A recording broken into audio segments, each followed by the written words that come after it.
बिस्मिल्लाहिर्रहमानिर्रहीम। इस वीडियो का टॉपिक जो है वो है histology of eye.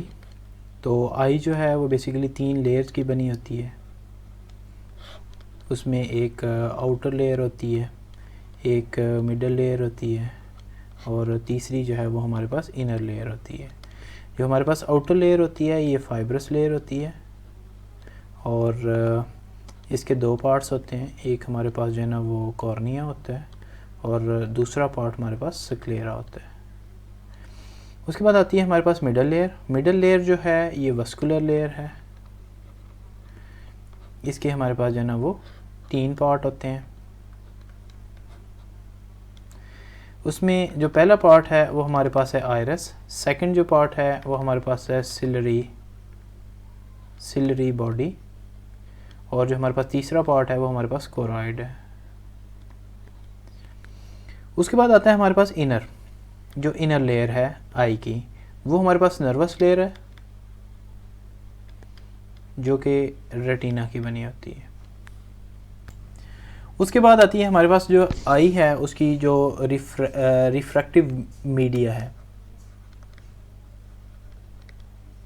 Refractive media of eye. Refractive media of eye के अंदर जो हमारे पास कंपोनेंट हैं वो सबसे पहले हमारे पास कॉर्निया होगा। कॉर्निया के बाद एक्वस ह्यूमर है।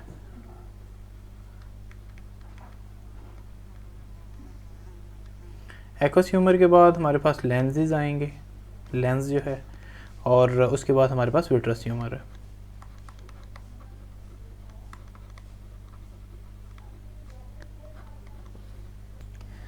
तो अब हम यहाँ पे जो जिस टॉपिक को डिस्कस करने जा रहे हैं वो है हमारे पास स्ट्रक्चर ऑफ कॉर्निया। तो हम यहाँ पे कॉर्निया को डिस्कस करेंगे कि कॉर्निया की हिस्टोलॉजी में क्या क्या आता है। तो जो हमारे पास कॉर्निया है उसकी 5 लेयर्स होती हैं। ये जो 5 लेयर्स हैं उनमें जो पहली लेयर है हमारे पास वो है एपिथेलियम।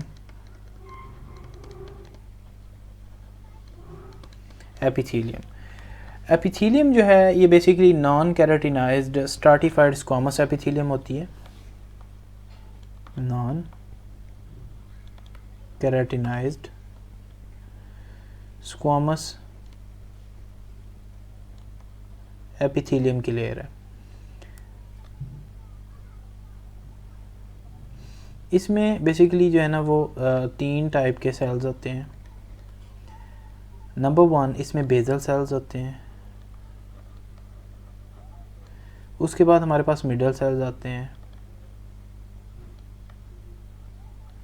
और उसके बाद हमारे पास सुपरफिशियल सेल्स आते हैं।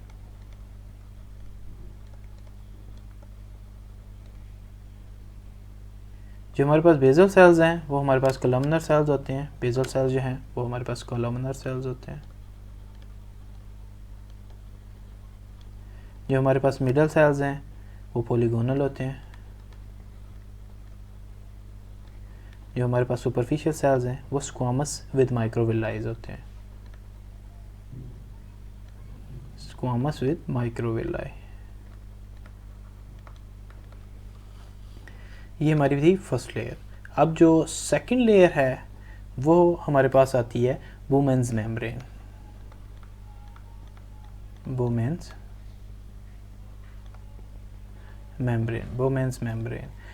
मेम्ब्रेन जो है वो थिक लेयर है कोलाजिनस फाइबर्स की। थिक लेयर है कोलाजिनस फाइबर्स की।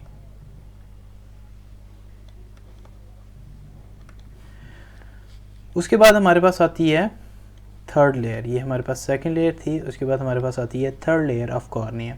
Third layer of cornea basically substantia propria की बनी होती है। इसमें ग्राउंड सब्सटेंस होता है, फ्लैट फाइब्रोब्लास्ट होते हैं और कोलाजिनस फाइबर्स होते हैं। जो थर्ड लेयर है बेसिकली कनेक्टिव टिश्यू की लेयर है और इसमें सब्सटेंशिया प्रोप्रिया होता है।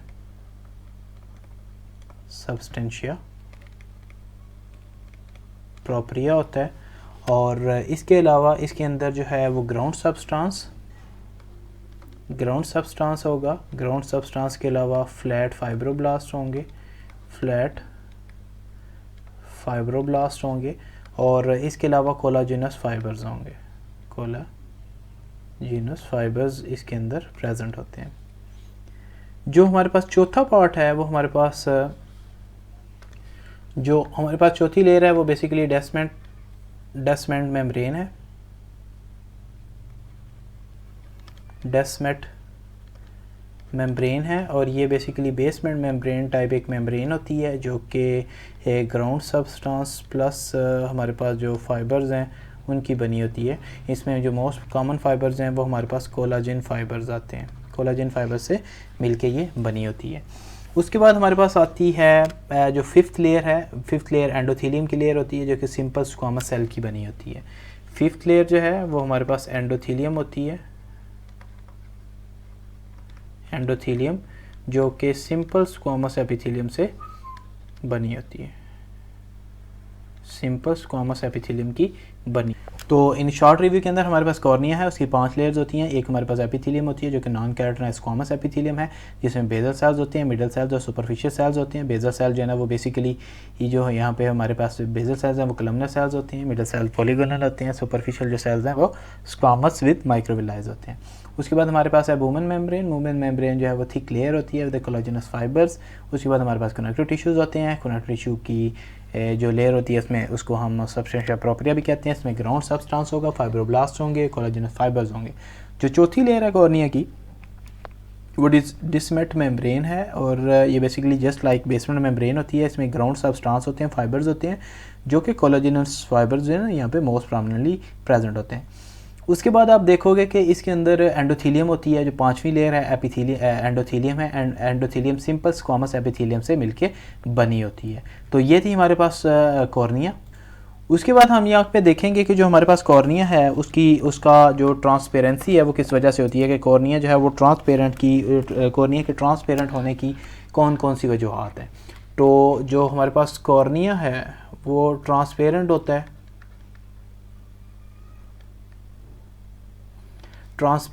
और ट्रांसपेरेंट होने की हमारे पास जो वजह हैं उनमें सबसे पहली वजह ये है कि इसमें ब्लड वेजल्स नहीं होती, नो ब्लड वेजल, इसमें कोई भी ब्लड वेजल जो है वो नहीं होती।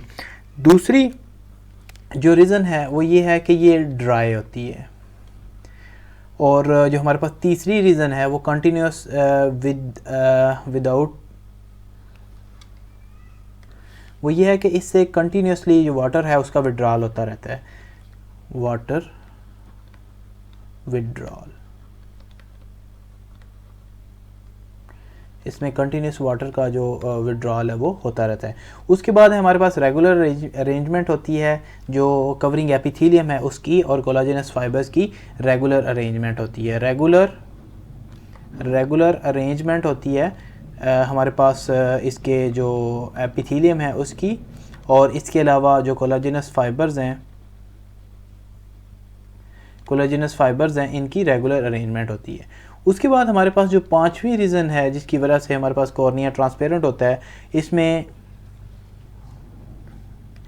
इसके अंदर जो हमारे पास कोई भी टेंडन है वो डायरेक्टली इसके साथ अटैच नहीं होता। सारे टेंडन जो है वो एक्स्ट्राक्युलर मसल के सारे टेंडन जो है वो स्क्लेरा के साथ अटैच होते हैं। नो टेंडनस जो है ना वो अटैचमेंट इसके लिए एक बहुत ज़्यादा इंपॉर्टेंट फैक्टर है जिसकी वजह से जो कॉर्निया जो है वो ट्रांसपेरेंट होता है।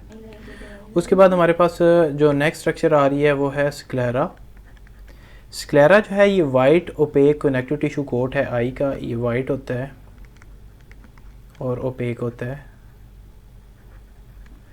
और इसकी जो ओपेसिटी है due to the presence of the water, और इसके अलावा इर्रेगुलर जो कनेक्टिव टिश्यूज़ हैं, इर्रेगुलर जो कनेक्टिव टिश्यू के जो फाइबर्स हैं उनकी वजह से इसकी जो ओपेसिटी है वो वाइट ओपेक कलर में आएगी। और इसमें इरेगुलर कोलाजिनस फाइबर्स जो हैं वो अरेंज होते हैं इरेगुलरली। इसके अलावा इसके अंदर फ्लैट फाइब्रोब्लास्ट सेल्स होते हैं, इसके अंदर फाइबर्स होते हैं जो कि मोस्ट प्रोमिनेंटली कोलाजिनस फाइबर्स होते हैं, और इसके अलावा इसमें फाइब्रोब्लास्ट सेल्स होते हैं जो कि फ्लैट होते हैं। और इसके अलावा जो थर्ड इम्पोर्टेंट कंपोनेंट है वो है इसके अंदर इलास्टिक फाइबर्स भी प्रेजेंट होते हैं। इलास्टिक फाइबर्स की वजह से मस्कुलर जो कंट्रैक्शन हो रही है, जो कि साथ में एक्स्ट्रा ऑक्यूलर जो मसल्स इसके साथ अटैच होते हैं उनकी वजह से जो स्क्लेरा की कंट्रैक्शन हो रही है। इसके अलावा हमारे पास जो एक्स्ट्रा ऑक्यूलर मसल्स के जो टेंडन्स हैं वो भी स्क्लेरा के साथ जो है ना वो स्क्लेरा के साथ अटैच होते हैं। उसके बाद जो हमारे पास यहाँ पे नेक्स्ट टॉपिक आ रहा है वो है हमारे पास कॉर्निया और स्क्लेरा का जंक्शन। कॉर्निया और स्क्लेरा के दरमियान जो जंक्शन बनता है वो यहाँ पे आएगा। इस जंक्शन को हम लिम्बस कहते हैं और ये एक रिंग लाइक स्ट्रक्चर बनेगी, रिंग लाइक जंक्शन बनेगा, रिंग लाइक जंक्शन बनेगा और ये होगा बिटवीन कॉर्निया और स्क्लेरा के। ये कॉर्निया और स्क्लेरा के दरमियान जो जंक्शन होगा उसको हम लिम्बिस कहते हैं, रिंग लाइक होगा और उसमें यह है कि इसके अंदर एक कैनाल होगी, कैनाल ऑफ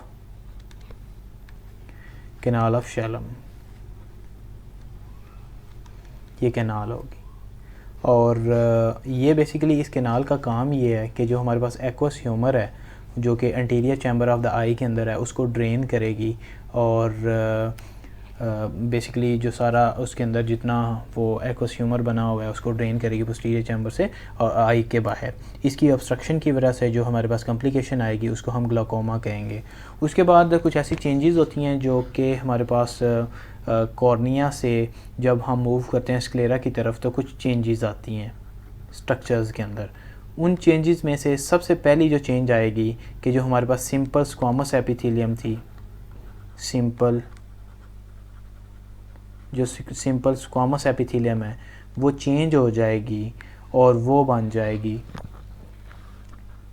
फर्दर कंटिन्यू करेगी विद द कंजक्टाइवा। वो फर्दर जो है वो कंजक्टाइवा के साथ जो है ना वो फर्दर कंटिन्यू कर जाएगी।